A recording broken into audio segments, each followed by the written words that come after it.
ठीक है मेरे बेटे, हम लोग शुरू करते हैं। आज मोस्ट प्रोबेबली हमारा जो मॉडर्न फिजिक्स है या जो हमारा क्वांटम फिजिक्स है उसका ये आखिरी लेक्चर रहने वाला है। ठीक है। और उसके बाद फिर हम हमारा हमारा अगर आज की क्लास में टाइम बचा तो आज की क्लास में, वरना कल की क्लास में हम हमारा एटॉमिक स्पेक्ट्रा जो है ना उसको स्टार्ट कर रहे होंगे। ठीक है। अच्छा जी। अब देखो मेरे बच्चे, सबसे पहले हमारे पास कॉन्सेप्ट आता है, concept of black body radiation. के ब्लैक बॉडी रेडिएशन किस बला का नाम है। ठीक है। देखो मेरा बेटा, ब्लैक बॉडी की टर्म हम यूज करते हैं किसी भी ऐसी बॉडी को डिफाइन करने के लिए जो कि परफेक्ट एमिटर होगी या परफेक्ट एब्जॉर्बर होगी। क्या मतलब सर? देखो, हम लोगों ने एक चीज माजी में डिस्कस की थी, अगर आपको नहीं याद तो मैं फिर बता देता हूं। मान लो आपके पास ये कोई भी एक ऑब्जेक्ट है, ब्लैक बॉडी भाड़ में गई अभी, ये कोई भी एक ऑब्जेक्ट है। ठीक है। कोई भी एक ऑब्जेक्ट हो सकता है। इस ऑब्जेक्ट का कोई एक सर्टेन टेम्परेचर है एंड लेट से this certain temperature is T kelvin. ये कोई भी एक टेम्परेचर टी है और उसकी यूनिट आगे क्या आ गई भाई? केल्विन आ गई, एब्सोल्यूट टेम्परेचर की यूनिट। ठीक है। अब हमारे पास एक साहब थे, उनका नाम था प्रीवोस्ट। प्रीवोस्ट ने अपनी एक थ्योरी ऑफ हीट एक्सचेंज दी थी। ये बिल्कुल वही थ्योरी है जो मैं आप में से कई सारे लोगों को हीट एंड थर्मोडायनेमिक्स पढ़ाते हुए भी कई दफा बता चुका हूं। प्रीवोस्ट ने अपनी एक थ्योरी दी थी मेरा बेटा, जिसको हम कहते हैं theory of heat exchange for a body. उसने कहा कोई भी बॉडी किसी भी टेम्परेचर पर क्या करती है? एनर्जी रेडिएट करती है और एनर्जी गेन करती है। यानी कि ये एनर्जी देगी भी और एनर्जी लेगी भी। एनर्जी बाहर भी देगी और एनर्जी लेगी भी। ठीक है सर, समझ में आ गया।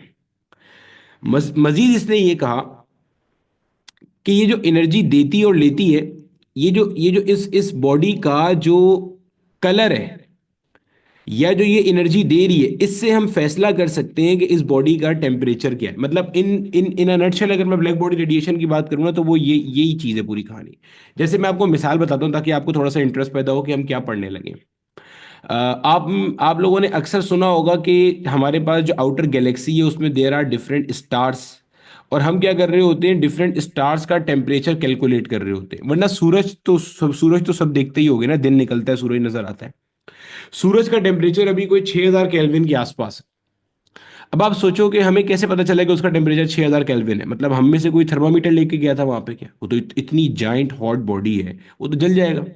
तो खुद सोचो उसका हमने टेम्परेचर कैसे कैलकुलेट किया होगा। मतलब ये फिजिक्स का ही कमाल है कि उसका टेम्परेचर कैलकुलेट कर दिया। तो ये पूरा का पूरा फिनोमेना जो आप पढ़ोगे वो किसके अंदर कवर हो रहा होता है? आपके पास ब्लैक बॉडी रेडिएशन में कवर हो रहा होता है। ठीक है। तो प्रिवोस ने क्या कहा? उसने कहा कि भाई कोई भी आपके पास जो ऑब्जेक्ट है वो हीट देगा भी और लेगा भी। ठीक है सर, समझ में आ गया। अभी कितनी हीट देगा कितनी हीट लेगा ये इसके बारे में उसने फिलहाल कोई बात नहीं करी भी, वो भी हम आगे चल के करते हैं। उसने कहा कोई भी ऑब्जेक्ट है ना, यानी कि आप हो मैं हूं, ऑब्जेक्ट है, हम हीट देंगे भी और हीट लेंगे भी। ठीक है सर, समझ में आ गया। अब ब्लैक बॉडी क्या होती है मेरा बेटा? ब्लैक बॉडी एक आइडियल बॉडी होती है। सर कैसी आइडियल बॉडी? मेरा बेटा, ब्लैक बॉडी कहते हैं कोई भी ऐसी बॉडी जो कि परफेक्ट एमिटर हो और परफेक्ट एब्जॉर्बर हो। मतलब वो सारी की सारी रेडिएशंस इमिट कर सकती हो और सारी रेडिएशन जो उसके ऊपर पड़े वो एब्जॉर्ब कर सकती हो। Such a body is termed as black body. Sir आगे रेडिएशन क्यों लगा हुआ है? क्योंकि ब्लैक बॉडी से निकलने वाली रेडिएशन को हमने पढ़ना है। ठीक है, समझ आती है बात की? तो ये हमारे पास होता है मेरा बेटा ब्लैक बॉडी। अब कौन कौन सी रेडिएशन क्या क्या होती है, पहले तो जरा थोड़ा सा कॉन्सेप्ट और रिवाइज कर लो, जो मुझे उम्मीद है आपको भी याद नहीं होगा, या अगर याद है तो अच्छी बात है। हमारे पास इलेक्ट्रोमैग्नेटिक वेव्स होती है जिनको हम इलेक्ट्रोमैग्नेटिक रेडिएशन भी कहते हैं। Electric field and magnetic field vibrating perpendicular to each other. ठीक है। जो हमने पूरे इस चैप्टर में बार बार डिस्कशन भी किया है कि जैसे आपके पास लाइट जो है ना एक फॉर्म ऑफ इलेक्ट्रोमैग्नेटिक वेव है। तो मैंने आपको जब इलेक्ट्रोमैग्नेटिक वेव पढ़ाया था, मैंने आपको वहां पे एनर्जी का फॉर्मूला भी पढ़ाया था, एच एफ या एच न्यू। और साथ ये भी पढ़ाया था h c divided by lambda, जो पूरे फोटोन वोटोन के कॉन्सेप्ट आपने पढ़े थे। तो ये जो इलेक्ट्रोमैग्नेटिक रेडिएशंस होती हैं उनके जो बिल्डिंग पार्टिकल्स होते हैं दे आर बेसिकली फोटॉन्स। ठीक है। फिर इलेक्ट्रोमैग्नेटिक वेव्स हमने डिफरेंट टाइप्स की देखी थी। मैंने आपको एक जुमला याद कराया था, Rahul's mother is visiting uncle Xavier's garden. ठीक है। तो उसके अंदर हमने ये बात देखी थी मेरे बच्चे कि ये सारी की सारी इलेक्ट्रोमैग्नेटिक रेडिएशंस हैं। Radio wave, microwave, infrared, visible, ultraviolet, x rays and finally gamma rays. ठीक है। ये सब हमने देख लिया था। फिर हमने ये भी देखा था कि जब आप इस डायरेक्शन में मूव कर रहे हो, यानी कि रेडियो से आगे जा रहे हो, micro, infrared, visible, ultraviolet, gamma की तरफ, तो आपके पास जो एनर्जी है ना मेरे बच्चे, वो क्या होती जा रही है? बढ़ती जा रही है। वेवलेंथ कम होती जा रही है और फ्रीक्वेंसी भी क्या होती जा रही है? आपके पास बढ़ती जा रही है। ये चीज हमने देख ली थी। ठीक है। अब देखो, अब ब्लैक बॉडी आपके पास क्या है, जरा समझिएगा। जब हम कहते हैं ना ब्लैक बॉडी एक परफेक्ट एब्जॉर्बर है और एक परफेक्ट एमिटर है, इसका मतलब समझना। इसका मतलब ये है कि इसको मैं मान लो, अगर मैं मान रहा हूं ना कि ये एक ब्लैक बॉडी है, सुनना गौर से, ये एक ब्लैक बॉडी है, तो इसका मतलब ये है कि इसके पास से जो रेडिएशंस इमिट हो रही होंगी ना, वो सारी तरह की रेडिएशन होंगी। यानी कि उसके अंदर रेडियो वेव भी होंगी, माइक्रोवेव भी होंगी, इंफ्रारेड भी होगी, विजिबल भी होगी, अल्ट्रावायलेट भी होगी, एक्स रेज भी होगी और गामा रेज भी होगी। हर तरह की रेडिएशन होगी इक्वल अमाउंट के अंदर। मतलब ये एक कॉन्सेप्ट है आपका ब्लैक बॉडी का। अब ये चीज आपको जो है ना वो डिस्कशन करने की जरूरत क्यों पड़ गई, उसके बारे में हम पढ़ते हैं और आपको यहां से जो है ना वो बात मजीद समझ में आएगी। यहाँ पे मैं लिख भी देता हूँ और मजीद फिर आपको बताता चलता हूँ। इसके अंदर फिर हमारे पास कुछ लॉज हैं मेरे बच्चे पढ़ने के लिए, वो लॉज हमने पढ़ने हैं जो मेन इसके अंदर है। अच्छा, इसमें सबसे ज्यादा सवाल जो पूछे गए हैं ना वो इसके लॉ से रिलेटेड पूछे गए हैं। और जिस यूनिवर्सिटी का वो है ना कि सबसे ज्यादा क्वेश्चन इसने पूछे हैं, वो एनईडी यूनिवर्सिटी है। ठीक है। एनईडी यूनिवर्सिटी के जब आप सर हाशिम की ड्राइव देखोगे ना, उसमें इसके क्वेश्चन भरे पड़े मिल रहे होंगे आपको। मतलब क्वेश्चन पूछे से मुराद ये लॉस पूछ लेते हैं हर दफा कि भाई ये लॉ कौन सा है, ये लॉ कौन सा है, ये लॉ कौन सा है इसका। अब देखो, अब आप यहाँ पे गौर से सुनो मेरे बच्चे कि आपके पास जो डिफरेंट बॉडीज को ऑब्जर्व किया गया है ना, देखा गया, ये तो मैंने ऊपर आपको एक आइडियल ब्लैक बॉडी का कॉन्सेप्ट बता दिया।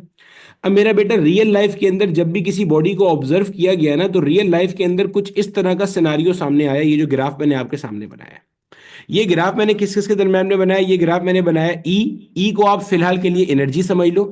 ई को आप क्या मान लो? ई क्या है मेरे बच्चे? फिलहाल के लिए मान लो आपके पास एनर्जी है ये। वरना ये energy per unit area per unit time है, लेकिन उसको फिलहाल भाड़ में डालो, आप समझ लो अभी ये सिंपल एनर्जी है। ये आपके पास क्या है मेरा बेटा? वेवलेंथ है। किसकी वेवलेंथ है? कोई भी बॉडी जो आपके पास इलेक्ट्रोमैग्नेटिक रेडिएशन इमिट कर रही है, उस वो जो वेव निकल रही है उनकी कोई ना कोई वेवलेंथ होगी, ये वो वेव है। ठीक है। अच्छा, अब उसको ग्राफ को छोड़ो, वो क्या बता रहा है वो अभी आपको नहीं समझ में आएगा। आप यहां मेरी सिंपल सी मिसाल समझो। मान लो आपके पास ये कोई एक ऑब्जेक्ट है, ठीक है, कोई भी एक रियल लाइफ ऑब्जेक्ट है, इसका कोई भी एक सर्टेन टेम्परेचर हो सकता है, and let's say this temperature is T. अब देखो, हमें ये बात पता है कि हर बॉडी हर टेम्परेचर पर रेडिएशन इमिट भी करेगी और रेडिएशन एब्जॉर्ब भी करेगी। इसका मतलब ये रेडिएशंस क्या कर रहा होगा? इमिट कर रहा होगा। ठीक है, ये रेडिएशंस क्या कर रहा होगा? इमिट कर रहा होगा ऐसे करके, और गेन भी कर रहा होगा। फिलहाल हमें गेन से कंसर्न नहीं है, हम सिर्फ जो इमिट कर रहा है उसको देख रहे हैं। ठीक है। अब आप देखो आपके सामने कितनी टाइप की रेडिएशन है, radio, micro, infrared, visible, ultraviolet, x rays, gamma rays. मान लो ये आपके सामने आपको 7 डिफरेंट टाइप की रेडिएशन नजर आ रही है। तो पहली बात जो रियल लाइफ के अंदर ऑब्जर्व की गई, जब आपने डिफरेंट रेडिएशन को पढ़ा समझा, तो पहली बात जो समझी गई या पहली बात जो सामने आई वो ये कि कोई भी बॉडी हर टेम्परेचर पर, किसी भी टेम्परेचर पर, हर तरह की रेडिएशन इमिट करती है। क्या बोला मैंने? फिर सुनो। मैंने कहा रियल लाइफ में जब आपने बॉडी का कोई भी टेम्परेचर देखा, मतलब किसी भी टेम्परेचर पे आपने बॉडी का रेडिएशन स्पेक्ट्रम देखा, स्पेक्ट्रम को भी बाहर में डालो, मुश्किल लफ्ज है, आपने किसी भी बॉडी को देखा जो वो रेडिएशन इमिट कर रही है, तो आपने ये देखा या ये ऑब्जर्व किया या ये पाया कि जितने टाइप की रेडिएशन है, जैसे मैंने यहां 7 किस बेस पे कहा, 1 2 3 4 5 6 7, उसके अंदर सारी टाइप की रेडिएशंस मौजूद थी। सही। अब देखो, मान लो मिसाल के तौर पे ये जो बॉडी है ना, ये टोटल 100 रेडिएशंस इमिट कर रही थी। मिसाल दे रहा हूं समझाने के लिए। टोटल इसने 100 रेडिएशन इमिट करी। अब देखा यह गया, अब दूसरी ऑब्जर्वेशन, देखा यह गया कि ये जो रेडिएशन इमिट कर रही है ना, इसमें सारी रेडिएशन एक जितनी अमाउंट के अंदर नहीं है, एक जितनी अमाउंट के अंदर नहीं है। मतलब जो आपके पास मान लो 50 रेडिएशंस एक है, मिसाल के तौर पे इसमें से 50 रेडिएशन विजिबल लाइट की आ रही है, सही है, 10 रेडिएशन माइक्रोवेव की आ रही है, 5 रेडिएशन रेडियो वेव की आ रही है, ठीक है, 2 रेडिएशन अल्ट्रावायलेट की आ रही है, फिर 1 रेडिएशन एक्सरे की आ रही है। तो देखा क्या गया? देखा ये गया, ये दूसरी ऑब्जर्वेशन, देखा ये गया कि कोई भी बॉडी किसी भी टेम्परेचर पे हर तरह की रेडिएशन इमिट करती है, और और वो जो सारी रेडिएशन है वो एक बराबर नहीं, मतलब इक्वल नहीं होती, यानी कि एक जितनी नहीं होती है। किसी एक पर्टिकुलर रेडिएशन का चंक ज्यादा होगा, किसी रेडिएशन का चंक कम होगा, किसी का बहुत कम होगा। ठीक है। अब देखो यहाँ पे अगर आप ये ग्राफ पढ़ने की कोशिश करोगे ना, तो यही चीज आपको यहाँ पे उन्होंने बताई है। जैसे ये इन्होंने डिफरेंट टेम्परेचर के ऊपर प्लॉट किया है, ठीक है। अभी आप कोई सा भी एक ग्राफ देख लो, जैसे मान लो मैं ये वाला ग्राफ, अभी आप पूरा ग्राफ समझने की कोशिश नहीं करो, बस आप ये वाला जिसको मैंने हाईलाइट किया ना, सिर्फ इसको देखो। ये वाला जो आपका ग्राफ है, ये बना हुआ है 14,000 केल्विन के ऊपर, मिसाल दे रहा हूं। ये वाला ग्राफ देखो, 14,000 केल्विन बना हुआ है। अब देखो ये इन इन सब के अंदर अगर मैं आपसे पूछूं, इन सारी रेडिएशन में डिफरेंस किस चीज का है भाई? एनर्जी भी डिफरेंट है, वेवलेंथ भी डिफरेंट है। गोया इसकी वेवलेंथ कुछ और होगी, इसकी कुछ और, इसकी कुछ और, इसकी कुछ और, इसकी कुछ और, इसकी कुछ और, इसकी कुछ और, ऐसे ही है। अब देखो समझो, यहां पे अगर मैं यही ग्राफ यहां पे अलग से ड्रॉ कर दूं ताकि हम उसके अंदर समझ लें, देखो ये देखो, ये यही वाला ग्राफ जो है ना मेरा बेटा, मैं ये ड्रॉ कर रहा हूँ अलग से। ये जो 14,000 केल्विन का आपको ऊपर नजर आ रहा है ना, इसी को यहाँ ड्रॉ कर रहा हूँ।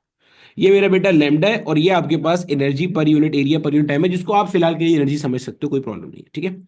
अब देखो, अगर मैं बात करूं इस पर्टिकुलर वेवलेंथ की कितनी इमेजेस हुई हैं, तो आप देखो इस पर्टिकुलर वेवलेंथ के ऊपर ये वाली इमेजन हुई है, नजर आ रहे हैं? यानी कि देखो, कहने का मकसद क्या है, इस पर्टिकुलर वेवलेंथ, ये वाली जो वेवलेंथ है, इसके ऊपर देखो सिर्फ इतनी रेडिएशन इमिट हुई है। कितनी? इतनी रेडिएशन इमिट हुई है, चेक करो, देख रहे हो गौर से? ये इस पर्टिकुलर वेवलेंथ के ऊपर सिर्फ इतनी एनर्जी की वेव, एनर्जी से क्या मुराद है बेसिकली, ये ई का वैल्यू किस पर डिपेंड करता है, ये क्या बता रहा है आपको? और लेमैन लैंग्वेज में कैसे समझोगे? कितनी ज्यादा रेडिएशंस ये वाली इमिट हो रही है, कितनी ज्यादा ये रेडिएशंस आ रही हैं, कितनी ज्यादा ये रेडिएशंस इमिट हो रही हैं, या कितनी ज्यादा ये रेडिएशंस आ रही हैं। तो देखो ये कोई वेवलेंथ है, मान लो इसका नाम मैंने लेमडा वन रख दिया, लेमडा वन के ऊपर सिर्फ इतनी वैल्यू आ रही है, ठीक है। अब चलो कोई लेमडा की वैल्यू चेंज करते हैं। अब मान लो ये मेरे पास एक कोई लेमडा टू है, मतलब मुझे नहीं पता ये कितनी वैल्यू है, लेकिन मुझे ये पता है कि ये लेमडा वन से मुख्तलिफ एक कोई वेवलेंथ है। जब मुख्तलिफ है तो इसका मतलब ये रेडिएशन भी कोई दूसरी होगी। अब देखो यहाँ पे आपके पास जो वैल्यू आप पढ़ोगे ना जाके, वो आप ये वाली पढ़ोगे। ये देखो, ये ये देखो, ये यहाँ पे देखो आके, ये यहाँ पे देखो, यहाँ से पता चल रही है इतनी।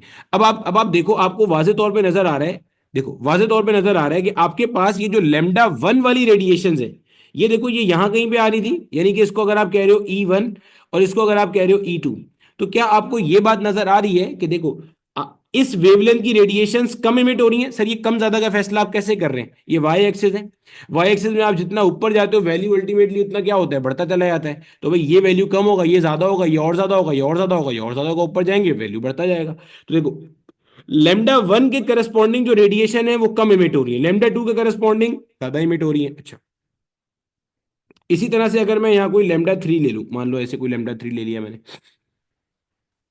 ये देखो, यानी कि इस पर्टिकुलर टेम्परेचर के ऊपर जब मैंने ये इसका ग्राफ प्लॉट किया है, तो मुझे ये नजर आ रहा है कि जो लेमडा थ्री है, इस लेमडा थ्री वेवलेंथ वाली जो रेडिएशन है वो सबसे ज्यादा इमिट हो रही है। देखो नजर आ रहा है, इसको मैंने मान लो ई थ्री कह दिया सबसे ज्यादा, क्योंकि ये पीक है, पीक ऑफ द कर्व है, ये चीज नजर आ रही है।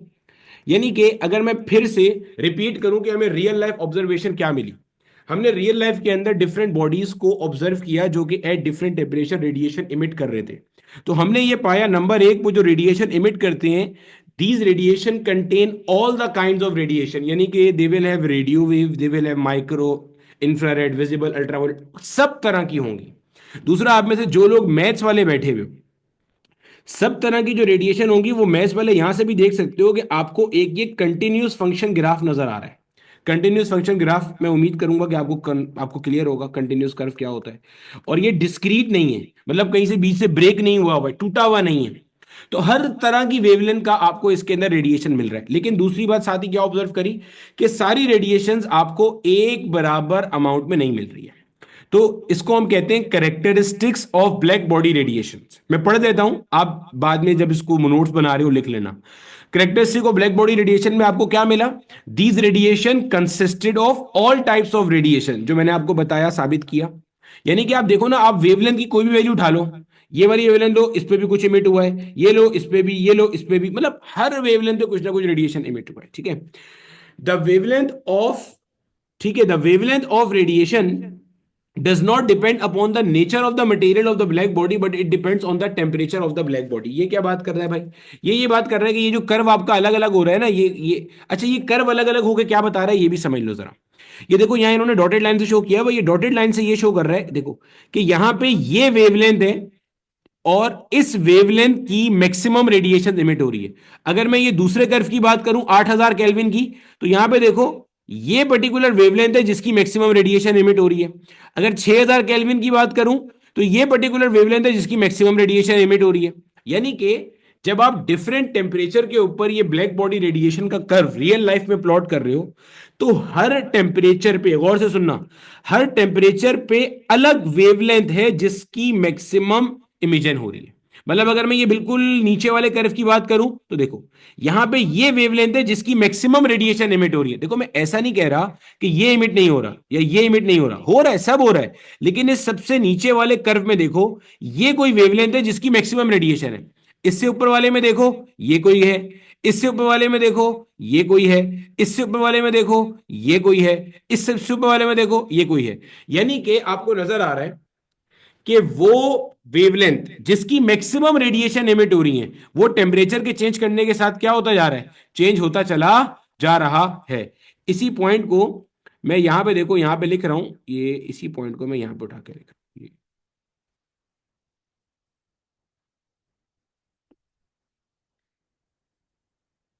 ये पॉइंट पढ़ो और मुझे बताओ ये सारे पॉइंट समझ में आते हैं?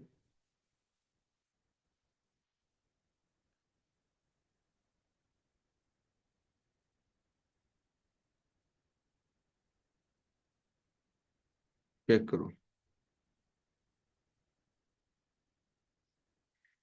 बोलो भाई, यहां तक मुझे बताओ, यहां तक सब चीज समझ में आ गई सबको? बोलो।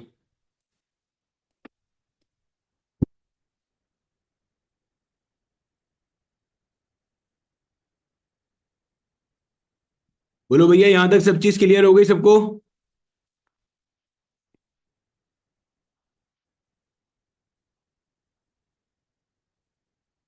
नहीं बेटा, बुक में जो थ्रेशोल्ड फ्रीक्वेंसी है ना, वो याद नहीं करना।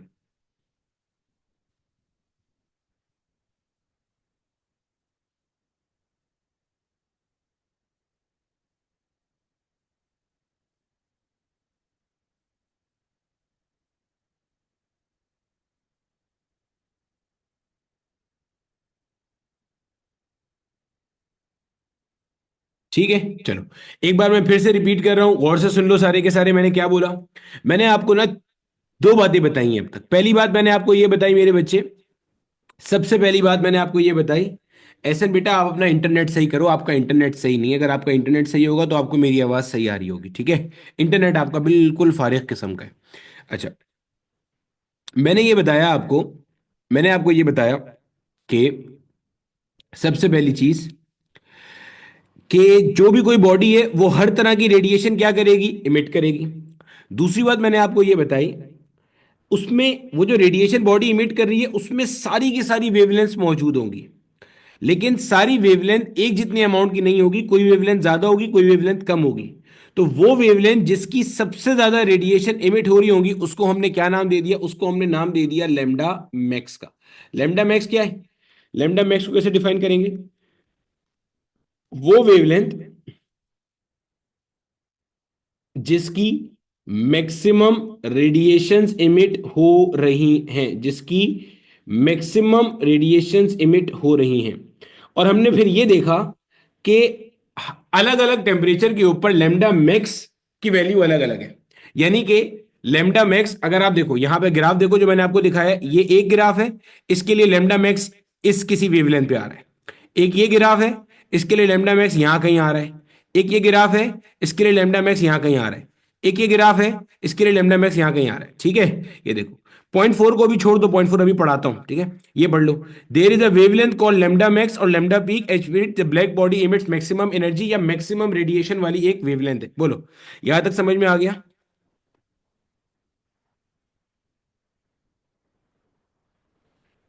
मेरा बेटा, हम लोग आइडियल कैरेक्टरिस्टिक को लेके पढ़ते हैं और उसके बाद जितने भी हमारे इर्द गिर्द स्टार्स हैं ना, उन सब को हम ब्लैक बॉडी के ऊपर ही ट्रीट करते हैं, ठीक है? और फिर उसकी इन्हीं ब्लैक बॉडी रेडिएशन के कॉन्सेप्ट की मदद से हम जितने भी स्टार्स हैं उनका सरफेस टेम्परेचर कैलकुलेट करते हैं। और ये जो एस्ट्रोफिजिक्स के अंदर जितनी एडवांसमेंट होती है वो ब्लैक बॉडी रेडिएशन के कॉन्सेप्ट से ही होती है, ठीक है? अभी पॉइंट फोर पे जाता हूं मैं, अभी पॉइंट फोर नहीं बताया मैंने। यहां तक मुझे बता दो, क्लियर हो गया?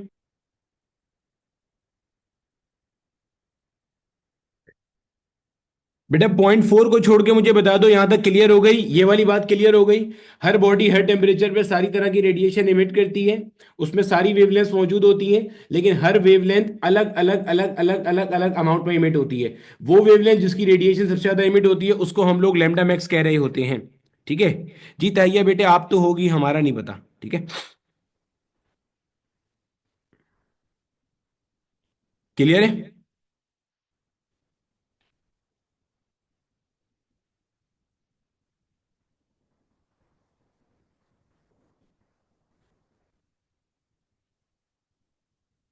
बिजली है, चलो आगे देखते हैं।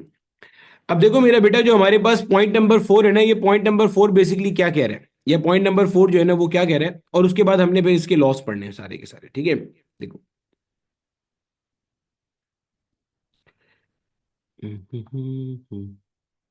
अब देखो मेरा बेटा, जो हमारे पास पॉइंट नंबर फोर है ना, पॉइंट नंबर फोर ये कहता है, या पॉइंट नंबर फोर को पहले यहां से समझ लो। आप आपको इन ग्राफ के अंदर ना क्या खास बात नजर आ रही है? ये देखो, ये पहले मैंने एक ग्राफ बनाया एक किसी सर्टेन टेम्परेचर पे, फिर एक ग्राफ बनाया टेम्परेचर बढ़ा के, फिर एक ग्राफ बनाया टेम्परेचर बढ़ा के। मतलब ये बेसिकली ऑब्जर्व ग्राफ्स ग्राफ्स हैं, ये नहीं कि मैंने खुद से बैठ के बना लिए, ये ऑब्जर्व ग्राफ्स हैं। ठीक है? मतलब डिफरेंट बॉडी जिनका ये different different different different temperature था, उनके हमने ये ग्राफ ऑब्जर्व किए हैं। ठीक है? आप नोट करो, जैसे जैसे मैं टेम्परेचर बढ़ाता जा रहा हूं, जैसे जैसे मैं टेम्परेचर क्या कर रहा हूं, बढ़ाता जा रहा हूं, तो वो वेवलेंथ जिसकी मैक्सिमम रेडिएशन इमिट हो रही है, यानी कि लेमडा एक्स, वो शॉर्टर होती जा रही है। क्या मतलब सर? देखो, आहिस्ता आहिस्ता समझते हैं। ये वाला ग्राफ देखो मेरा बेटा, इसमें लेमडा मैक्स कहां होगी? यहां कहीं पर होगी। ये वाला ग्राफ देखो जरा, इसमें लेमडा मैक्स कहां होगी? यहां कहीं पर होगी, यानी कि देखो पीछे की तरफ आ गए। फिर ये वाला ग्राफ देखो, इसके अंदर लेमडा मैक्स देखो, ये यहां होगी, यानी कि पहले यहां थी, अब और पीछे की तरफ आ गया। यानी कि ये कह रहा है कि जैसे जैसे आप टेम्परेचर बढ़ाते जा रहे हो, जैसे जैसे you are increasing the temperature of your so called black body, वैसे वैसे जो लेमडा मैक्स है, ये जो लेमडा मैक्स है, यानी कि लेमडा मैक्स से मुराद वो वेवलेंथ जिसकी मैक्सिमम रेडिएशन इमिट हो रही हैं, वो कहां पे शिफ्ट होता जा रहा है? वो मेरा बेटा आपके पास बैकवर्ड शिफ्ट होता जा रहा है, यानी कि पीछे की तरफ जाता जा रहा है, यानी कि टुवर्ड शॉर्टर वेवलेंथ जा रहा है। ये बात इसने लिखी हुई है। The wavelength lambda max at which maximum energy of radiation is given out shift towards the shorter wavelength with the rise in temperature. That is, with the increase in temperature, maximum energy emitted is of shorter wavelength. क्या मतलब sir? फिर समझाएं। देखो, इसको समझ, पहले तो ये समझ लो शॉर्टर वेवलेंथ और लॉन्गर वेवलेंथ का क्या कॉन्सेप्ट है। देखो, अगर आप यहां की बात करोगे ना, इसके लिहाज से बात करोगे, इसके लिहाज से बात करोगे, तो भाई इसके लिहाज से बात करने का मतलब ये कि आप जितना आगे जा रहे हो उतनी शॉर्टर वेवलेंथ की रेडिएशन है, ये सबसे छोटी है, ये उससे बड़ी वेवलेंथ, ये उससे बड़ी, यानी कि पीछे आएंगे तो वेवलेंथ क्या हो रही है? बढ़ती जा रही है। ठीक है? यानी कि ऐसे समझ लो, जब हम टेम्परेचर किसी ब्लैक बॉडी का बढ़ा रहे हैं, तो वो वेवलेंथ जिसकी रेडिएशन ज्यादा इमिट हो रही है, सही है, ये जो ई है ना, ये ई क्या बता रहा है कि कितनी ज्यादा रेडिएशंस इमिट हो रही हैं। ये मैंने ऊपर उर्दू में भी लिखा है, कितनी ज्यादा ये रेडिएशंस आ रही है किसी पर्टिकुलर वेवलेंथ की। तो वो जिस जिस वेवलेंथ की रेडिएशन ज्यादा आ रही है, वो अल्टीमेटली क्या होता जा रहा है? छोटा होता जा रहा है। जैसे देखो, ये वाले ग्राफ के अंदर किसकी रेडिएशन ज्यादा आ रही है? यहां पे आ रही है, यानी कि ये एक सर्टेन वेवलेंथ है। फिर यहां पे किसकी आ रही है? इसकी आ रही है। अब ये वेवलेंथ है। अब आप देखो, एक्स एक्सिस में आप पीछे की तरफ आ रहे हो, ये आपने यहां पे वेवलेंथ दिया हुआ है। अब जितना एक्स पे पीछे की तरफ जाओगे, उतना वैल्यू क्या है आपकी? कम से कम होती जाएगी। यानी कि जब आप 14,000 केल्विन पे यही ग्राफ प्लॉट कर रहे हो, तो इस वेवलेंथ के ऊपर मैक्सिमम रेडिएशन इमिट हो रही है। तो ये कह रहा है कि देखो, अब आप यहां से उठ के यहां कहीं पे आ गए, तो यानी कि जब आप टेम्परेचर बढ़ाते गए, तो वो वेवलेंथ जिसके ऊपर मैक्सिमम रेडिएशन इमिट हो रही है, वो शॉर्टर साइड पे शिफ्ट हो रहा है, यानी कि एक छोटी वाली वेवलेंथ की ज्यादा रेडिएशन इमिट हो रही है। बोलो, यहां तक का पॉइंट सबको समझ में आ गया? हाँ या ना? अब ये हमारे पास ऑब्जर्व ग्राफ था, या ये हमारे पास ऑब्जर्वेशन थी। अब इसको एक्सप्लेन करने के लिए डिफरेंट लॉज आए थे मार्केट में। जाहिर सी बात है, मैं बहुत डिटेल में नहीं जाऊंगा, जितना आपकी नीड होगी ना बस उतना ही बताऊंगा, आलतू फालतू की कोई बात नहीं करता हुआ जाऊंगा। ठीक है? यहां तक समझ में आ गई बात सारी की सारी? 2 मिनट दो, मैं सारे के सारे लॉज यहाँ पे आपके सामने लिख दूं। अब देखो मेरे बच्चे, हमारे पास ना सूरत हाल क्या थी? अब हमारे पास ना सूरत हाल कुछ इस तरह की थी कि हमारे पास ये ऑब्जर्वेशन हमें नजर आ रही थी और ये ऑब्जर्वेशन हमें मिलती जा रही थी। ठीक है? अब मसला क्या हो रहा था? अब मसला ये था कि इसको डिफाइन करने के लिए हमारे पास ना कोई लॉ नहीं था। देखो आप लोगों ने बचपन में जब कभी अपना साइंटिफिक लॉ को फॉर्मुलेट करने का कोई वो जो तरीक़ाकार आपने पढ़ा होगा, तो उसके अंदर क्या हुआ करता था? सबसे पहले आपके सामने एक ऑब्जर्वेशन आती है, फिर उसकी बेस पे आप एक हाइपोथेसिस देते हो, फिर वो हाइपोथेसिस डिफरेंट एक्सपेरिमेंट से गुजरता है, और उसके बाद जाके अगर रिजल्ट्स ट्रू होते हैं तो फाइनली फिर एक वो साइंटिफिक लॉ की शक्ल में सामने आता है। ठीक है। तो जनाब सबसे पहले इस ब्लैक बॉडी को एक्सप्लेन करने के लिए जो कोशिश की वो किसने करी? वो आपके भाई की वेन साहब ने की। ठीक है। तो इनका जो सबसे पहला लॉ है वो आपके पास है वेन्स डिस्प्लेसमेंट लॉ। अब वो सारे के सारे बच्चे जो एनईडी यूनिवर्सिटी को स्पेसिफिकली टारगेट कर रहे हैं, क्योंकि ये वहीं पे क्वेश्चन पूछे गए हैं माजी में जितनी भी दफ़ा पूछे गए हैं, और मैंने किसी यूनिवर्सिटी में नहीं देखे क्वेश्चन इसके। तो ये लॉज जो है ना उनको ख्याल करें कि वो ये सारे लॉ की स्टेटमेंट और इनके जो कांस्टेंट की वैल्यू है वो आपको पास पेपर में भर भर के मिलेंगे। अब पहला लॉ आपके पास है वेन्स डिस्प्लेसमेंट लॉ। कुल मिला के चार लॉज हैं। आखिरी लॉ आपने ऑलरेडी पढ़ा हुआ है, जो मैंने आपको स्टार्ट में पढ़ाया था फोटोन के कॉन्सेप्ट के अंदर, कि according to this law the wavelength. अच्छा ये सारे के सारे आप पढ़ क्या रहे हो, जहन में रख लेना, अपना ऑब्जेक्टिव क्लियर रखना।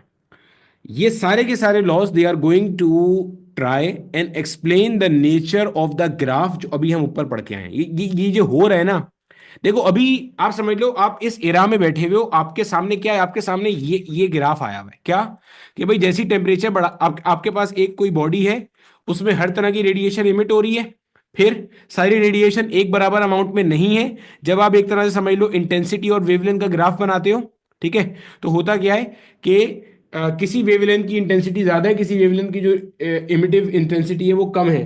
फिर आप क्या करते हो? फिर आप जब टेम्परेचर को बढ़ाते चले जाते हो तो अल्टीमेटली आपके पास क्या होता है?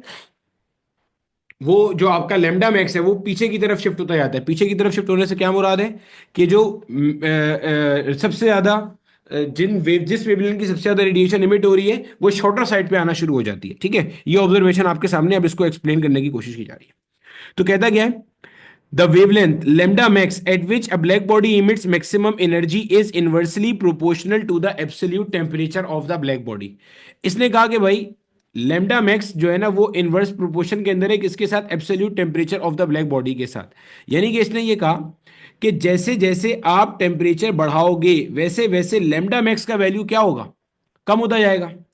यानी कि जितना ज्यादा टेम्परेचर होगा अल्टीमेटली लैम्डा मैक्स का वैल्यू उतना क्या होगा? कम होता चला जाएगा। क्या मतलब सर, नहीं समझ में आया? देखो इसको ऐसे समझ लो कि आपके पास ये कहना चाह रहा है, गौर से सुनना, ये कहना चाह रहा है जितना टेम्परेचर ज्यादा होता जाएगा उतनी जो मैक्सिमम रेडिएशन एमिट होगी वो शॉर्टर साइड पे होगी, या जितनी शॉर्टर वेवलेंथ होगी वो उतनी ज्यादा रेडिएशन एमिट करेगा।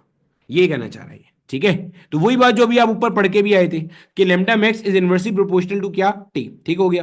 तो अब lambda max is equal to, जब ये प्रोपोर्शनलिटी हटाएंगे हम यहां से, तो हमारे पास क्या आएगा? यहाँ पे हमारे पास यहाँ पे ये प्रोपोर्शनलिटी हटाएंगे तो एक कांस्टेंट आएगा, और यहाँ जो कांस्टेंट आता है इसको हम क्या कहते हैं? वीन्स कांस्टेंट कहते हैं। ठीक है, इस वीन्स कांस्टेंट की वैल्यू भी माजी में पूछी गई है, 2.898 इंटू 10⁻³ यूनिट कहां से आया? यहां से आ गया। देखो लेमडा की यूनिट क्या होती है? मीटर।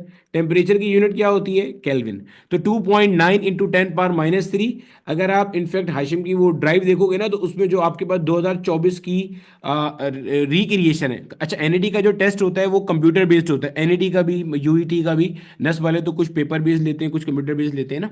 तो एनईडी और यूईटी जो लाहौर वाली है, जो पंजाब का ई कैट कंडक्ट करती है बेसिकली, इन दोनों का कंप्यूटर बेस्ड टेस्ट होता है। तो कंप्यूटर में किसी भी तरह के सवाल उठ के सामने आ रहे होते हैं। तो जब आप हाशिम की ड्राइव देखोगे ना एनईडी के लिए स्पेसिफिकली, तो एनईडी के 2024 की रिक्रिएशन में आपको ये दोनों जो कांस्टेंट्स हैं, एक स्टीफांस कांस्टेंट जो अगला हमने पढ़ना है, एक वीन्स कांस्टेंट, ये आपको भर भर के मिलेंगे। मतलब इतनी बार पूछे हैं उन्होंने ये, क्योंकि ज़ाहिर है शिफ्टों में होते हैं पेपर, तो अलग अलग शिफ्ट में ये क्वेश्चन रिपीट हो रहे होते हैं। ठीक है। अच्छा एक जो है ना वो और भी मैं आपको बता देता हूँ, अभी मैं उसके ऊपर भी वो वर्किंग कर रहा हूँ, जो 2024 के अंदर क्वेश्चन पूछे गए थे ना एनईडी वालों से। एनईडी की ना एक स्पेसिफिक खास बात ये है कि इनके जो क्वेश्चंस होते हैं ना ये बहुत रिपीट होते हैं, बहुत ज़्यादा रिपीट हो रहे होते हैं क्वेश्चन। तो मैं इसके ऊपर अभी वो इनके क्वेश्चंस कंपाइल कर रहा हूँ, तो मैं आपके साथ इंशाल्लाह इसकी भी एक वीडियो बना के ना शेयर कर दूंगा। हो सकता है लाइव क्लास में ही करा दूँ, हो सकता है एक वीडियो बना के शेयर कर दूँ। 2024 के जितने क्वेश्चन हमारे पास रिक्रिएट हुए थे वो आप खुद भी देख सकते हो, वो सर हाशिम ने आपके साथ ड्राइव शेयर की हुई होगी ना, स्टडी ड्राइव उसके अंदर मौजूद है, ठीक है। अच्छा, बाकी सर बाकी यूनिवर्सिटी के लिए क्यों नहीं करते? बाकी यूनिवर्सिटियों के लिए मैं ये काम मैराथन के नाम से करता हूँ। मैराथन के नाम से इसलिए करता हूँ कि बाकी यूनिवर्सिटी के अंदर ना अमूमी तौर पे क्वेश्चन ऐसे रिपीट हो नहीं रहे होते हैं जितने एनईडी के अंदर रिपीट हो जाते हैं, वैसे बाकी यूनिवर्सिटियों में अनफॉर्चुनेटली नहीं हो रहे होते। जब नहीं हो रहे होते तो फिर वहाँ पे मैराथन में ये होता है कि प्रैक्टिस करा देते हैं उठा के, ठीक है। जैसे लास्ट टाइम एमडी कैट वालों के लिए भी की थी, नेस वालों के लिए मैंने क्लास में की थी, वो अपलोड भी कर दी थी खैर बाद में फिर। तो आगे आ जाओ, ठीक है। तो ये खैर क्वेश्चन हमारे माजी में पूछे गए एनईडी में। अब अगला लॉ हमारे पास क्या है? स्टीफांस लॉ है। वो क्या कहते हैं? दैट, अच्छा, ये जो मैं आपको बार बार ऊपर कह रहा था ना कि ये ई जो है ये एनर्जी नहीं है, इसको आप एनर्जी समझ सकते हो, तो ये देखो, this is basically the value of E, the definition of E, total energy radiated per second per unit surface area, this is E. तो इसको जो है ना वो अच्छी जबान में हम इंटेंसिटी कहते हैं, इंटेंसिटी कहते हैं। और अगर आपने फोटो इलेक्ट्रिक इफेक्ट तमीज से पढ़ा होगा तो मैंने आपको बताया था इंटेंसिटी का definition number of photons striking पर यूनिट एरिया से, याद है? अब आपको शायद मजीद ये बात समझ में आ जाए कि जिस वेवलेंथ की इंटेंसिटी ज्यादा है इसका मतलब उस वेवलेंथ के ज्यादा फोटॉन्स आकर स्ट्राइक कर रहे हैं। ऑल्दो के स्टीफांस लॉ पहले आया है और फोटॉन का कॉन्सेप्ट बाद में मैक्स प्लांक ने आके दिया, लेकिन मैं आपको समझाने के लिए बता रहा हूं कि शायद अब आपको इंटेंसिटी का कॉन्सेप्ट स्ट्राइक कर जाए जो मैं आपको बता रहा था वहां पे, ठीक है। मैं उसे कह रहा था ना एनर्जी समझ लो, हालांकि वो एनर्जी नहीं है। तो वो बेसिकली क्या था? Energy per unit area per unit time, वो ये चीज है, ये चीज है जो आप जिसका आप ग्राफ प्लॉट कर रहे थे वहां पे ई वर्सेस लेमडा का जो आप ऊपर ग्राफ प्लॉट करके आए थे, वो जो ई है ना यहाँ पे, वो ई ये है, ठीक है। यहाँ पे उन्होंने उसको ई से शो किया हुआ है। The total energy emitted per second per unit surface area is proportional to the fourth power of the absolute temperature। अच्छा, अब ये जो है ना टोटल आपके पास ऑब्जर्वेशन है। सर ये क्या ऑब्जर्वेशन है ये जरा समझाएं, समझो इस बात को कि ये बेसिकली क्या कह रहा है। देखो इधर आओ, वापस आओ, जरा इस बात को समझो। उस स्टीफान ने अपने लॉ में क्या किया उसको फिलहाल भाड़ में डालो। अब ये समझो, ये वाला जो आपके पास ग्राफ है, इस ग्राफ में अगर मैं आपसे पूछूं कि बताओ लेमडा मैक्स कहां पे है, तो आप बोलोगे सर देखें ये है लेमडा मैक्स। मैं बोलूं अच्छा बताओ इस पे कितनी कितनी इंटेंसिटी आ रही है, भाई ये इंटेंसिटी आ रही है, नजर आ रहा है, ठीक है सर, ठीक है, समझ में आ गया।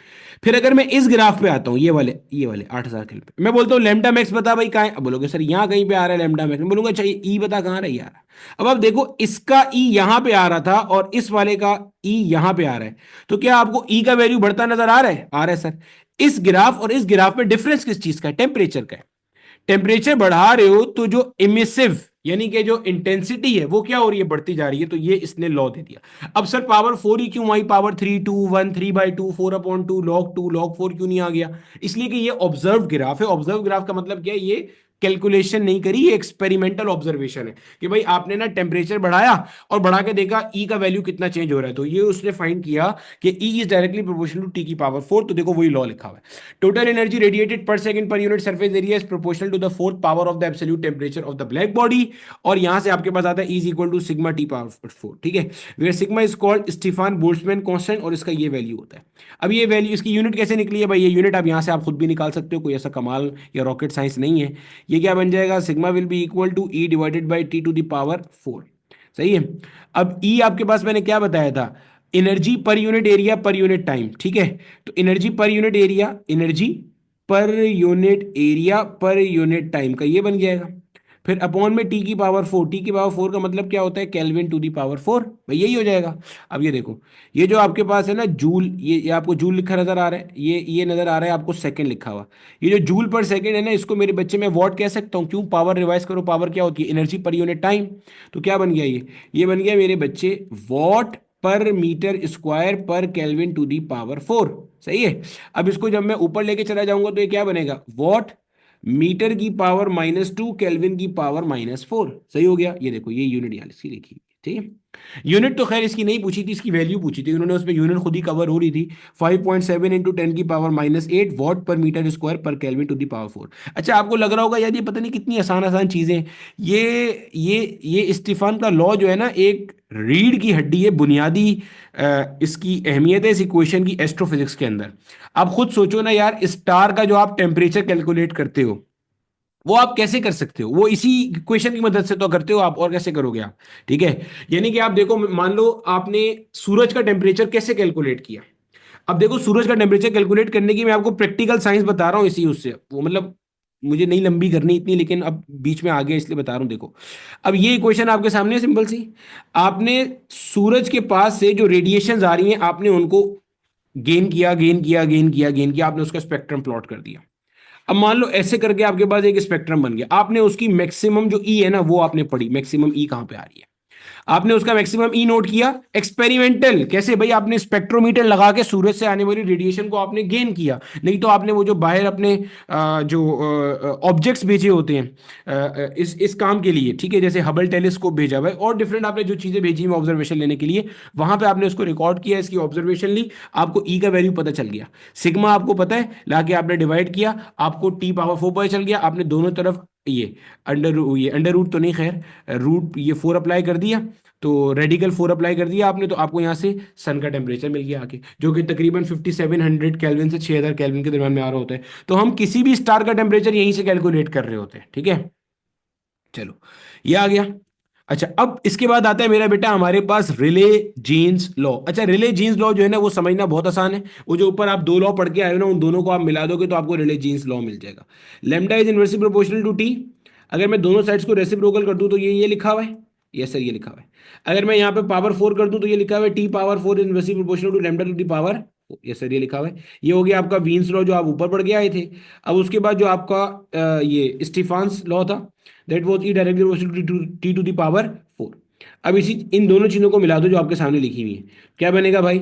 E is directly proportional to E is directly proportional to 1/λ to the power 4। देखो, ये दोनों चीजें मैंने मिला दी।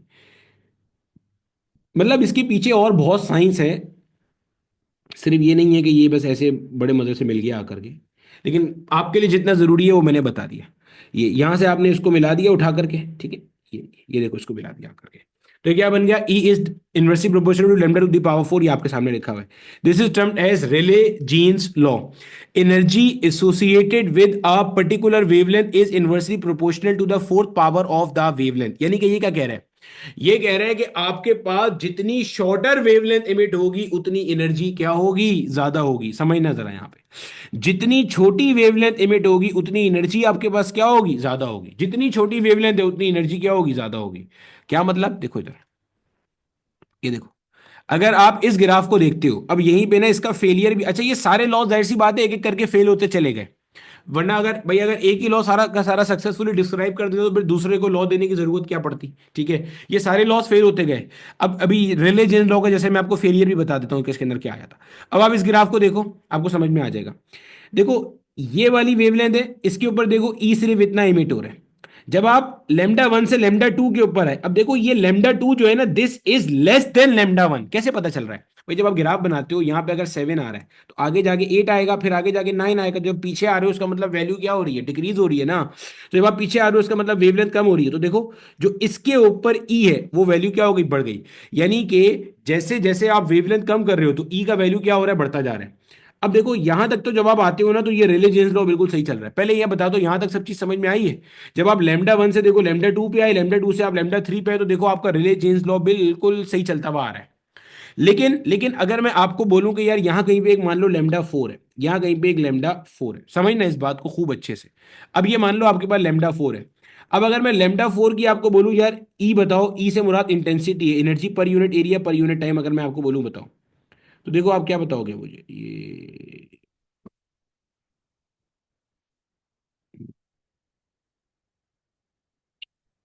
क्या हो गया भाई साहब तुम्हें?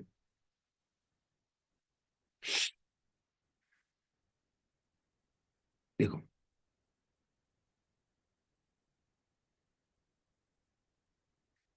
ये देखो भैया, ये देखो, ये देखो, ये देखो।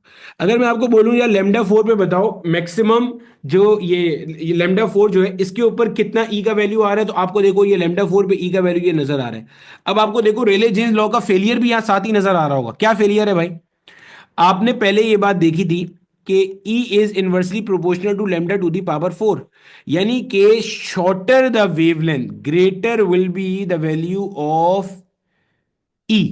लेकिन λ1 से λ2 λ3 तक आपकी ये वैल्यू चलती रही, जितना आपने छोटा वेवलेंथ करा उतना ई बढ़ता जा रहा है। अब होना ये चाहिए था आगे जाके इस ग्राफ को ऐसे जाना चाहिए था, लेकिन एक्चुअल में ये ग्राफ ऐसे हो गया, यानी कि आपने मजीद वैल्यू छोटी करी तो ये हो गया। बोलो ये फेलियर कितने लोगों को समझ में आ गया, और रिले जेन्स लॉ तक कितने लोगों को समझ में आ गया? बोलो ये बात समझ में आती है यहां तक जो मैंने अभी बताई है? सही है।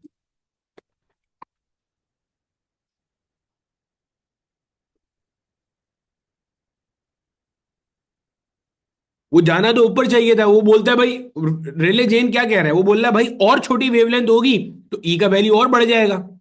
लेकिन हो रहा क्या है, हो रहा उल्टा है।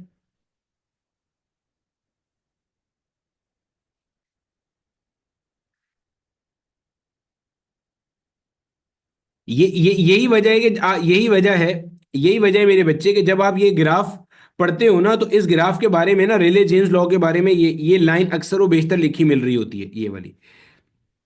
ये रिले जीन्स लॉ के बारे में क्या कह रहा है ये रिले जीन्स लॉ के बारे में ये क्या कह रहा है? ये कह रहा है the theoretical graph from this law fits the experimental graph at longer wavelength but fails at the shorter wavelength.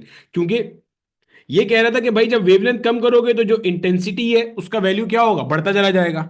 ये आगे की जो लॉन्गर वेवलेंथ है, जो एक्स एक्सिस पे आगे की तरफ वेवलेंथ है, उनके ऊपर तो कारगर था, लेकिन पीछे आते आते ये क्या कर रहा था, फेल करता जा रहा था। बोलो। स्टीफान्स लॉ के फॉर्मूले में ए नहीं आएगा, ए कहां नहीं लिखा भाई मैंने? ए सरफेस एरिया है मेरा बेटा, ये जो सरफेस एरिया है ना वो सबका सब इसमें कवर है, ये इसके अंदर कवर है। This is energy per unit surface area per unit time. ठीक है। रेले जीन्स का भी कांस्टेंट है, वो आपके कोर्स में अंदर नहीं है, बोलते हो तो मैं लिख देता हूँ, रेले जीन्स का भी कांस्टेंट आगे लिख देता हूँ, उसमें कौन सा मसला है। ठीक है। अब देखो मेरे बच्चे, यहां पे हमारे पास ये हमारे पास थे। अब रेले जीन्स लॉ आपके पास क्या था? रेले जीन्स लॉ जो था वो आपके पास मेरा बेटा लॉन्गर वेवलेंथ पे काम कर रहा था, शॉर्टर वेवलेंथ पे फेल हो रहा था। बिल्कुल इसी तरह जो आपके पास वेन्स लॉ था वो उल्टा था, वो शॉर्टर वेवलेंथ पे काम कर रहा था, लॉन्गर वेवलेंथ पे फेल हो रहा था। बिल्कुल सिमिलर पैटर्न पे आप देखोगे आपको मिल जाएगी वो चीज। वो शॉर्टर पे काम कर रहा था, लॉन्गर पे फेल हो रहा था। अब इसको एक्सप्लेन करने के लिए फिर फाइनली आपके पास मैक्स प्लांक की वो मशहूर इक्वेशन आई, जिसकी बेस पे हमने अपना ये चैप्टर शुरू किया था ना, बिल्कुल स्टार्ट के अंदर।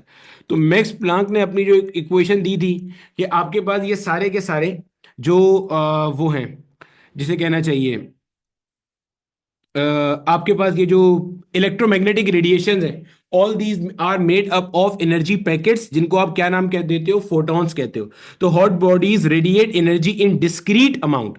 इसने इनसे मतलब परेशान नहीं हूं, सिर्फ उतनी बात बताऊंगा जितनी आपके कोर्स का हिस्सा है।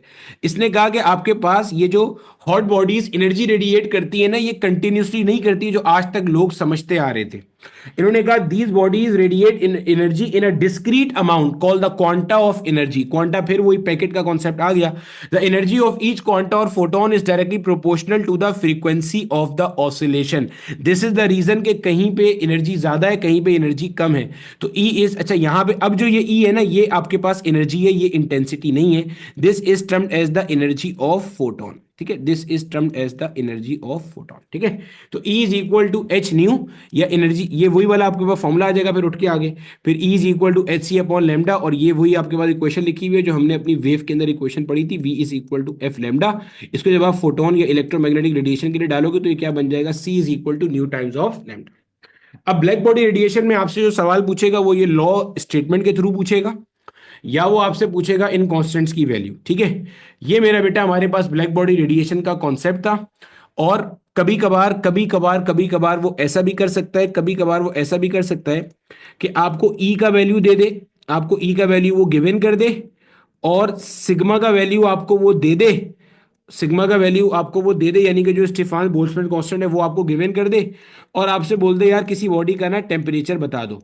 ये जो है ना अल्टीमेटली पूछना थोड़ा सा करीब नामुमकिन है। ई कैट एम डी कैट के लेवल पे, बोर्ड लेवल पे तो पूछा जा सकता है। वजह यह कि इसके अंदर आपको जो फॉर्मूला है, इस फॉर्मूले के अंदर आपके पास टी टू दी पावर आ रही है 4। तो टी की पावर 4 जो है ना, इसको विदाउट यूजिंग कैलकुलेटर सॉल्व करना थोड़ा सा मुश्किल है। हाँ, एनईडी यूनिवर्सिटी वाले पूछ सकते हैं, क्योंकि एनईडी वालों के पास जो है ना वो कैलकुलेटर अलाउ होता है, तो वो शायद ये सवाल पूछ लें। बाकी जो है ना वो लोग इसको नहीं पूछ सकते, ठीक है, क्योंकि कैलकुलेटर नहीं है, तो आपके उसके अंदर है भी नहीं कि विदाउट यूजिंग कैलकुलेटर आपने टी की पावर 4 को कैसे सॉल्व करना है, ठीक है।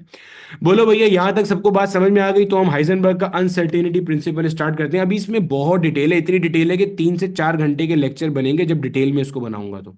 लेकिन आपके लिए जरूरी जितना था वो मैंने सारा का सारा बता दिया, ठीक है।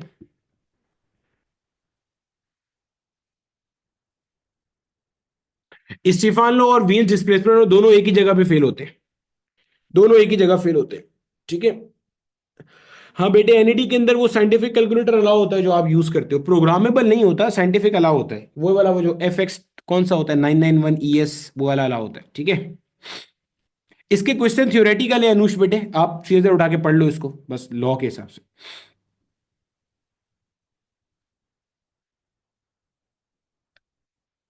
एस्ट्रोफिजिक्स के रिलेटेड मोर इन्फॉर्मेशन आपको नासा की वेबसाइट से मिल जाएगी। इसके अलावा अगर आपने पढ़ना है इसको थ्योरेटिकल लेवल पे, तो ये जो ये ए लेवल्स का कोर्स कंटेंट है 9702, इन्होंने भी कंटेंट एस्ट्रोफिजिक्स का और कॉस्मोफिजिक्स का कोई अच्छा इंक्लूड किया है।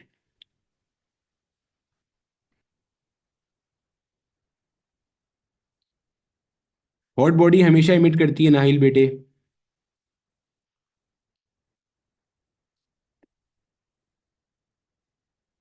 ठीक है। चले आगे। इनमें से लास्ट वाला लॉ जो है ना वो पूरा ठीक है, हर कंडीशन में एप्लीकेबल है, उसी ने फाइनली एक्सप्लेन किया था इसको आके। ये जो मैक्स प्लांक का ये लॉ है ना, ये जो आपने कभी क्वांटम मैकेनिक्स का नाम सुना है, क्वांटम थ्योरी, क्वांटम मैकेनिक्स, ये जो मैक्स प्लांक का लॉ है ना, this is basically the beginning of quantum mechanics. यहां से क्वांटम मैकेनिक्स की इब्तिदा होती है,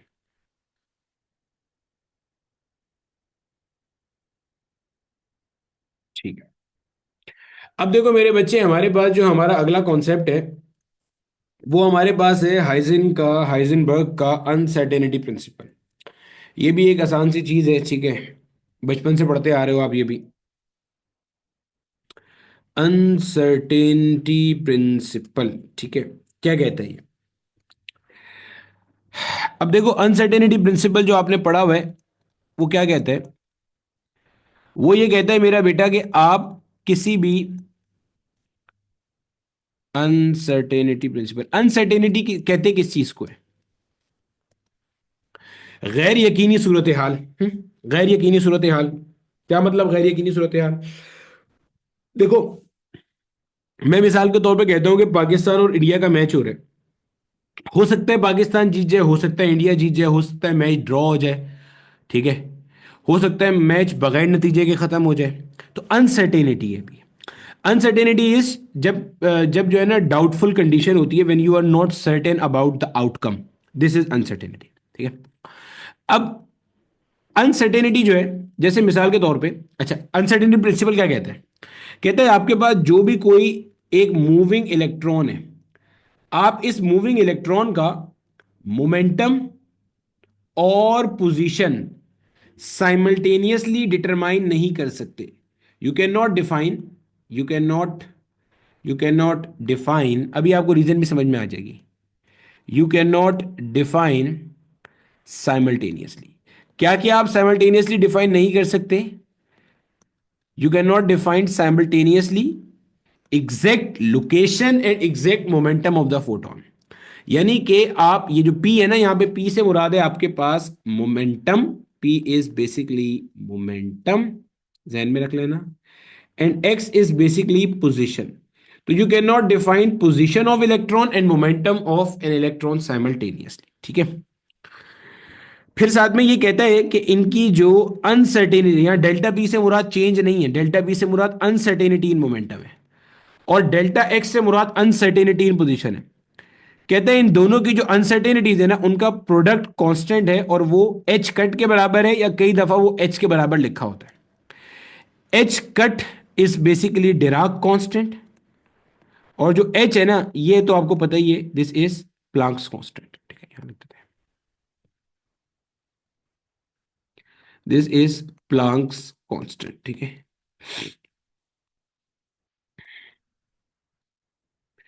डिराक कांस्टेंट की वैल्यू आपके पास है 1.05 into 10⁻⁻34 joule second. Dirac constant की वैल्यू है 6.63 इंटू 10⁻⁻34 जूल सेकेंड, ठीक है।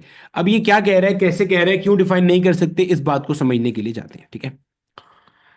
सबसे पहले मैंने यहां लिखा डेल्टा एक्स डायरेक्टली रिलेट करता है वेवलेंथ के साथ, और डेल्टा पी इनवर्सली रिलेट करता है वेवलेंथ के साथ। किस बेस पे? ऊपर वाली तो बेसिस मैं आपको अभी समझाता हूं। इसकी बेसिस तो हमने डी ब्रॉय के हाइपोथेसिस में पढ़ी थी, lambda is equal to h upon p या एच अपॉन एम वी से, ठीक है। अब मिसाल से समझते हैं हम, ठीक है। जैसे मेरा बेटा, मान लो, आप एक मिसाल से समझो बात को, फिर आपको इलेक्ट्रॉन वाली मिसाल समझ में आ जाएगी। जैसे मान लो कि आपके पास जो है ना पाकिस्तान है। पाकिस्तान एक बड़ा मुल्क है, ठीक है। अब इसके अंदर जो है ना, मान लो कि आपके पास कोई बंदा बोलता है कि यार मुझे किसी को ढूंढना है, लेट से उसका नाम बिलाल है, मुझे बिलाल को ढूंढना है, ठीक है। अब उस बंदे को ये इन्फॉर्मेशन मिली है कि बिलाल जो है ना वो पाकिस्तान के अंदर है। अब देखो अनसर्टेनिटी कहां पर है बिलाल की पोजीशन में। अनसर्टेनिटी ये है कि हो सकता है बिलाल कराची सिंध में हो सकता है बिलाल पंजाब में हो सकता है केपीके में हो सकता है बलूचिस्तान में हो सकता है आज़ाद जम्मू कश्मीर में हो। ये अनसर्टेनिटी है। जब हो सकता है वाली बात आ गई ना, प्रोबेबिलिटी है, तो ये अनसर्टेनिटी हो गई, ठीक है। ठीक है सर। अब देखो किसी ने आपको कह दिया कि भाई मिसाल के तौर पर बिलाल आपको पंजाब में मिलेगा, ठीक है। तो अब जब देखो, अब मैंने क्या किया, मैंने साइज छोटा कर दिया। साइज किसका छोटा किया? जिस जगह में आपने बिलाल को ढूंढ पाना है ना, उस जगह का साइज मैंने क्या कर दिया, छोटा कर दिया उठा के, ठीक है। साइज आपके पास छोटा हो गया। अब जब साइज छोटा हो गया, अब देखो अनसर्टेनिटी कम हो गई। क्यों?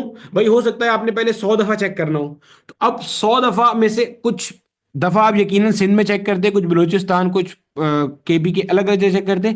वो वाली मैंने पॉसिबिलिटीज एलिमिनेट कर दी। अब आप 100 की 100 दफा पंजाब में ही चेक कर रहे होगे जाके, ठीक है। अब पंजाब में भी किसी ने कह दिया भाई मिसाल के तौर पे बिलाल जो है ना वो लाहौर के अंदर है। अब देखो पॉसिबिलिटीज और श्रिंक हो गई। तो जगह जितनी कम होती जा रही है ना, अनसर्टेनिटी उतनी क्या होती जा रही है, कम होती जा रही है। अब उसने किसी मोहल्ले का नाम ले दिया मान लो, ठीक है। अब मुझे पता नहीं है महलों का नाम वहां पे, तो मान लो एक महल्ला एक्स है, वहां का नाम ले दिया उसने कि भाई बिलाल महल्ले एक्स में रहता है, ठीक है। या किसी एक लोकेलिटी एक्स में मौजूद है। अब आपके पास पॉसिबिलिटी और कम हो गई, ठीक है। अब इसी तरीके से आपको किसी घर का बता दिया, अब उसमें 3 फ्लोर हैं, तो आहिस्ता आहिस्ता क्या होता जा रहा है, आहिस्ता आहिस्ता आप कम होते जा रहे हो। अब देखो इसी बात को समझना, जब आप कहते हो ना, ये बेसिकली अनसर्टेनिटी प्रिंसिपल कहां से आ रहा है, कि हम ये कहते हैं, जो डी ब्रॉय का हाइपोथेसिस है कि आपके पास जो भी कोई इलेक्ट्रॉन मूव करता है वो वेव की तरह मूव करता है। आपने पढ़ी थी ये बात, जिसको आप मैटर वेव कहते हो। अब ये देखो, ये आपके पास एक वेव है, समझना इस बात को। ये आपके पास एक वेव है, और ये मेरा बेटा आपके पास एक कोई और वेव है, ये एक और वेव है। आपको इन दोनों वेव में क्या फर्क नजर आ रहा है? आपको इन दोनों वेव में वेवलेंथ का फर्क नजर आ रहा है। अब देखो, अगर वेवलेंथ छोटी है तो इलेक्ट्रॉन यहां हो सकता है, यहां हो सकता है, यहां हो सकता है, ऐसे आप पॉसिबिलिटीज बनाओगे ना, इलेक्ट्रॉन कहां हो सकता है। भाई इलेक्ट्रॉन अगर वेव की तरह मूव कर रहा है, तो इलेक्ट्रॉन उस वेवलेंथ में मौजूद किस जगह पर है, तो वो आपको निकालना है। अब देखो इसके अंदर आपके पास अनसर्टेनिटी कम होगी जब वेवलेंथ छोटी है। क्यों? क्योंकि साइज छोटा है, आपको कम जगह पे ढूंढना है। जब आपके पास साइज बड़ा है, तो देखो आपके पास पॉसिबिलिटीज जो हो सकता है जहां पे इलेक्ट्रॉन, वो भी आपके पास क्या होती जाएंगी, बढ़ती चली जाएंगी जब वेव का साइज। तो ये देखो यही बात लिखी हुई है कि uncertainty in position is directly proportional to wavelength. यानी कि ये वेवलेंथ कौन सी है? This is the wavelength of the matter wave, जो कि आप कहते हो इलेक्ट्रॉन की मूवमेंट के साथ एसोसिएट हुई हुई है।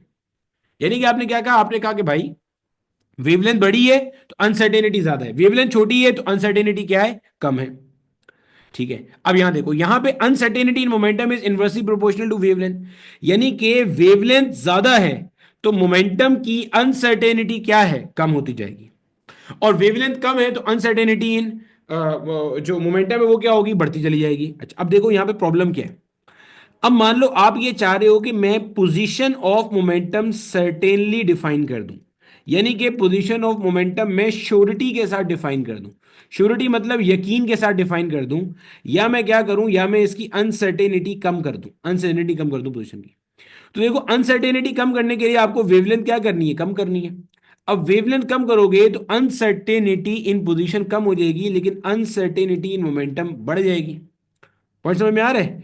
तो मतलब होगा क्या, आप पोजीशन तो अच्छे से डिफाइन कर लोगे, लेकिन momentum will become uncertain. Similarly similarly समझना खूब अच्छे से, अगर मैं उल्टा करता हूं, अगर मैं कहता हूं यार मोमेंटम मुझे सर्टेनिटी के साथ डिफाइन करना है, या मोमेंटम मुझे अच्छे से डिफाइन करना है, श्योरिटी के साथ डिफाइन करना है, समझना खूब अच्छे से, तो मैं क्या करूं, या मुझे मोमेंटम की अनसर्टेनिटी कम करनी है, तो मैं क्या करूंगा भाई साहब, वेवलेंथ को बढ़ाऊंगा। जब मैं वेवलेंथ को बढ़ाऊंगा तो मोमेंटम की अनसर्टेनिटी तो कम हो जाएगी, इन्वर्स रिलेशन है, लेकिन पोजीशन की अनसर्टेनिटी क्या होगी मेरे बच्चे, बढ़ जाएगी। सही है, पोजीशन की अनसर्टेनिटी क्या हो जाएगी, बढ़ जाएगी। ठीक है, तो होगा क्या, पोजीशन विल बिकम अनसर्टेन। तो जब आप मोमेंटम के बारे में 100% सर्टेन हो गए, पोजीशन के बारे में 100% अनसर्टेन हो गए। जब आप पोजीशन के बारे में 100% सर्टेन हो गए, मोमेंटम के बारे में 100% अनसर्टेन हो गए। तो हम यही कह रहे होते हैं, शायद आपने इसको इस तरह से पहली बार जिंदगी में पढ़ा हो, लेकिन इस तरीके से हम डिफाइन करते हैं कि position and momentum of an electron can not be defined simultaneously with 100% accuracy या विद 100% एडसेट विद 100% सर्टेनिटी। इन दोनों की अनसर्टेनिटी का जो प्रोडक्ट है that is always a constant. बोलो भाई, यहां तक समझ में आ गया सबको? देखो मेरा बेटा, अगर आपको आपके किसी बोर्ड बोर्ड की किताब में ये लिखा मिल रहा है ना कि delta P dot delta x जो है ये एच अपॉन 4 पाई के बराबर है, तो देखो आप परेशान नहीं हो जाओ, बिल्कुल परेशान नहीं हो जाओ। अगर आपको आपके बोर्ड की किताब में ये लिखा मिल रहा है ना, आप इसको मार्क करके चल लेना। ठीक है, आपके पास जब पेपर में सवाल पूछेगा, आप सीधा सीधा इस इक्वेशन को यूज करना और इस इक्वेशन को जो है ना वो इस्तेमाल करके अपना आंसर निकाल लेना। ठीक है, आंसर की सेहत पे कोई बहुत बड़ा फर्क भी नहीं आएगा। ठीक है, जैसे अगर चलो अभी निकाल लेते हैं ना, एक काम करते हैं। फॉर एग्जाम्पल, मैं आपको कहता हूं कि मिसाल के तौर पे इसका एक सवाल बता देता हूं। ठीक है, लेट से मैं आपको कहता हूं कि यार अनसर्टेनिटी किसी इलेक्ट्रॉन की पोजीशन के अंदर जो आपके पास है, वो मिसाल के तौर पे आपके पास आती है 2 × 10⁻³ ठीक है, मिसाल दे रहा हूं। आपको कह रहा है कि यार find the uncertainty in momentum, find the uncertainty in momentum. ठीक है, अब देखो आप इसके अंदर जब ये सारी की सारी वैल्यूज मेरे बच्चे आप इस फॉर्मूले में पुट करोगे लाके, जब आप ये वैल्यूज पुट करोगे ना, आप अनसर्टेनिटी इन मोमेंटम निकालोगे, तो आप देखो आपका जो भी आंसर आएगा, चाहे आप एच लेके चलो, चाहे आप एच अपॉन 2 पाई लेके चलो, चाहे आप एच अपॉन 4 पाई लेके चलो, तो आपका जो आंसर आएगा ना मेरे बच्चे, वो 10⁻³ में आएगा।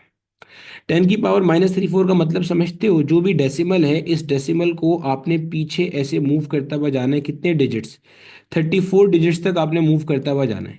तो ये इतनी छोटी वैल्यू होती है। ठीक है, तो आप सीधा सीधा इसको कर लेना, लेकिन अगर आपका दिल नहीं मानता तो आप H/4 पाई कर लेना। ठीक है, जैसे आपको अच्छा लगे। बोलो यार, अगर आपने मेरे लेक्चर तरीके से लिए हैं तो उसके बाद आपने किसी भी बोर्ड की किताब पढ़ी होगी, आपको वो समझ में आ रहा होगा।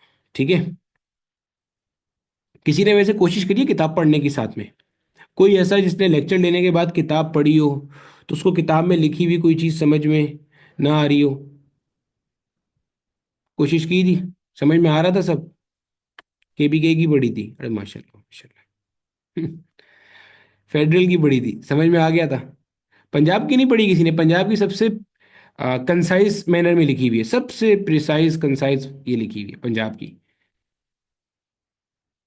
बलूचिस्तान बोर्ड की किताब सबसे ज़्यादा एक्सप्लेनेटरी है, और उसके बाद जो है वो सबसे प्रिसाइज जो है ना वो पंजाब की है। यहाँ पे मेरा बेटा हमारा मॉडर्न फिजिक्स का जो चैप्टर है वो खत्म होता है। अब हम इसके बाद दूसरा चैप्टर स्टार्ट करेंगे एटॉमिक स्पेक्ट्रा का। ठीक है, इसकी मैंने TPP भी अपलोड कर दी है, इसकी मैंने रिकॉर्डिंग का PDF बना के भी अपलोड कर दिया है।